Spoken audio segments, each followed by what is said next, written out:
Hey, hello, bonjour. Welcome to Entails with Sush.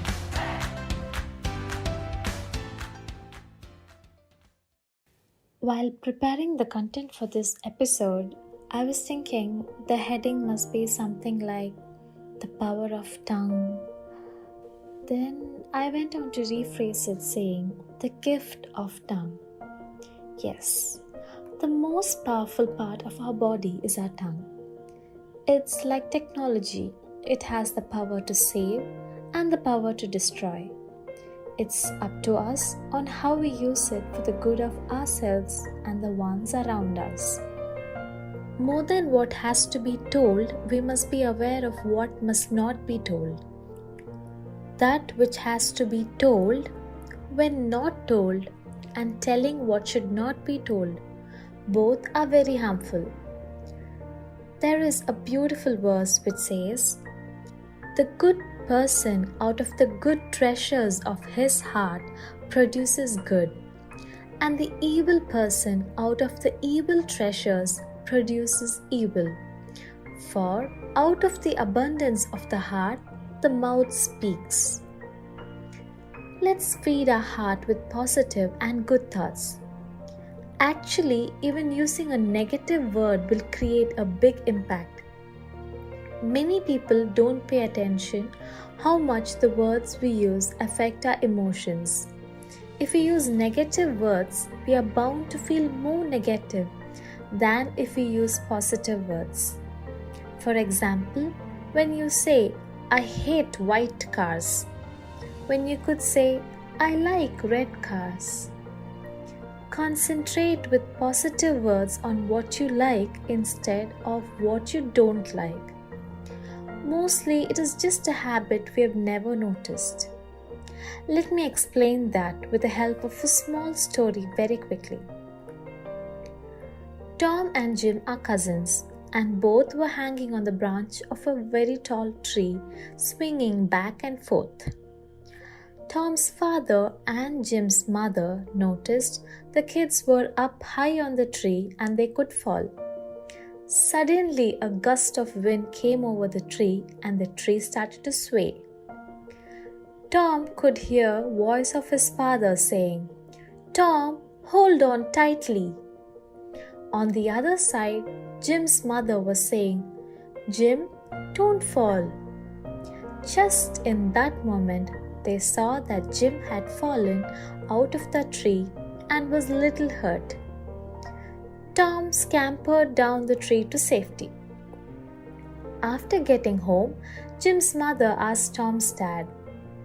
Tom and Jim both were hanging from the same tree, but still Jim fell from that tree and Tom didn't. How? Tom's father explained to her. When gust of wind came, you yelled out, "Jim, don't fall," and that's why he did fall. He explained further. Mind have a very difficult time processing negative image. In order for Jim to process the command of not falling, he first had to image falling and then try to tell brain not to fall. When Tom was told to hold on tightly, he had an instant image of him hanging on tightly. Hope you all understood that difference. If you're actually thinking, "Oh, shut up, don't tell cooked up stories," then let's speak some science. Japanese scientist Masaru Emoto performed an experiment. When frozen water that's free from all impurities will form beautiful ice crystals that look exactly like snowflakes under a microscope. Water that's polluted or has additive like fluoride will freeze without forming crystals. In his experiments, Emoto poured pure water into vials labeled with negative phrases like "I hate you" or "fear." After 24 hours, the water was frozen and no longer crystallized under the microscope. It yielded gray, clumps instead of beautiful lace-like crystals. In contrast, Emoto placed labels that said things like "I love you" or "peace" on vials of polluted water.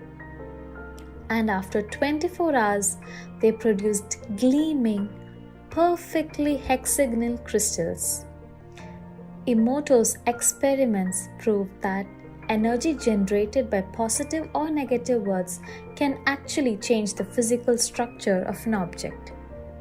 Emoto's experiments were conducted with water. Why? Because sound vibrations travels through water 4 times faster than it does through open air. Consider the fact that our body is over 70% water, and you'll understand how quickly the vibrations from negative words resonates in your cells. Ancient scriptures tell us that life and death are in the power of the tongue. As it turns out, that is not a metaphor.